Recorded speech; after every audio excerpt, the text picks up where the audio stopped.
Hey guys, this is Jacob Hart with High Point Land Company. We wanted to do a quick video on the topic of, do I need an appraisal when inheriting farmland? We get the question all the time, and based on our knowledge, we wanted to give you some of that information on the topic of an appraisal or a basis establishment when inheriting farmland. I'm not a CPA or accountant or financial advisor or attorney by any means. I'm a real estate agent in about 5 states. We sell hundreds of farms a year across the Midwest and out west, and folks inherit those properties on a regular basis. They give our offices a call or our agents a call and say, hey, I inherited a farm, what do I do next? So just wanted to share our experience on that topic and maybe help you out on that.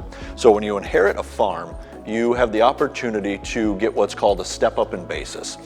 Let's say your family purchased that farm. I met with some clients yesterday. Their family purchased that farm for $500 an acre, and now it's worth $10,000 an acre. So you're looking at, in that case, under the current rules, a $9,500 per acre capital gains tax exposure. So the family has had a death, and they get the opportunity to have what's called a step up in basis. How do you achieve that?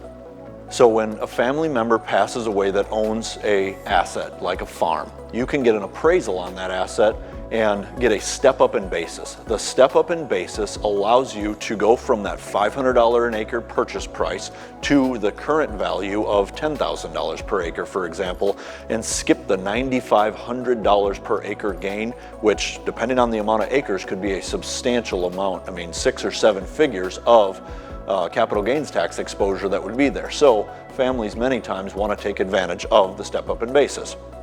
How do they do that? They talk to their accountant. Their accountant tells them to get a certified general appraisal on the property, and then they bring that appraisal in and get a step up in basis to today's value based on the date of death, and get that appraisal on the farm. It does 2 things for you. It gives you a step up in basis to today's value. If you wanted to sell that farm, you're looking at substantially less or maybe even 0 capital gains tax exposure. And it also tells you what the farm's worth in the market today. You want to also get an evaluation from an auctioneer or a real estate agent that's qualified, because an appraiser is looking at what farms have sold for in the past, 6 months to a year in the county, based on what those farms have sold for.